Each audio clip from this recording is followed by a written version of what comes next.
শনিবার মধ্যরাত থেকে ৩০ এপ্রিল পর্যন্ত নদীতে মাছ ধরায় নিষেধাজ্ঞা দিয়েছে সরকার। ২ মাস কর্মহীন জেলেরা খাদ্য সহায়তা হিসেবে পাবেন ৪ কিস্তিতে ১৬০ কেজি চাল। চলছে রমজান, সামনে ঈদ, সাথে আছে ঋণের বোঝা।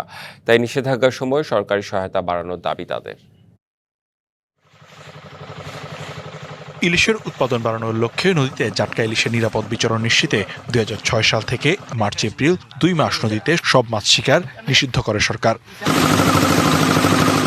এই সময় চাঁদপুরের মতলব উত্তর উপজেলা থেকে হাইমচর উপজেলার চরভৈরবী পর্যন্ত ৭০ কিলোমিটার এলাকায় জাল ফেলা, মাছ আহরণ, ক্রয় বিক্রয়, মজুত ও পরিবহন বন্ধ থাকবে।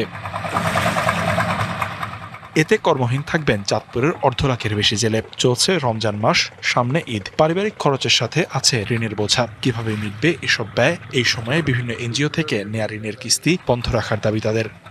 ঈদ সামনে, আল্লাহ আমগর ক্যাম্পে চালায়, ক্যাম্পে খাওয়ায়, আল্লাহ জানে। এটা আঙ্গ 2 মাস তো অভিযান, আঙ্গর যদি নাইলে 2 মন চাল দেয়, 2 মন চাইলে তার আঙ্গ হয় না। এই কিস্তি নিয়ে আর এই সংসার নিয়ে আমাদের পুরো দুর্ভোগের ভিতরে আমরা ফরনো আছি জেলেরা। এদিকে জাটকা রক্ষা কার্যক্রম বাস্তবায়নে আইন শৃঙ্খলা বাহিনীর তৎপরতা বৃদ্ধি ও ছোট ছোট খালের মুখ বন্ধ রাখার দাবি মৎস্য বণিক সমিতির। এই খালগুলোর মুখ বন্ধ করতে হবে। এই খালগুলোতেই কিন্তু নৌকা রেখে তারা রাতের বেলা বের হয়। তো এখানে কিন্তু আইন শৃঙ্খলা বাহিনীকে আরো বেশি তৎপর হতে হবে বলে আমরা মনে করি।